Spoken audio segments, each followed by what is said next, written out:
คำเตือนคลิปนี้ไม่ได้เป็นการแนะนำหรือชักชวนให้มีการลงทุนใดๆทั้งสิ้น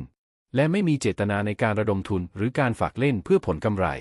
การเทรด Forex เป็นกิจกรรมทางการเงินที่มีความเสี่ยงผู้ลงทุนควรทราบถึงความเสี่ยงที่อาจเกิดขึ้นและพร้อมที่จะรับผลต่อความเสี่ยงนี้ดังนั้นกรุณาทำความเข้าใจข้อมูลต่างๆที่เกี่ยวข้องอย่างละเอียดและครบถ้วนก่อนการตัดสินใจลงทุนและควรจะเข้าใจว่าการลงทุนเป็นความรับผิดชอบของคุณเอง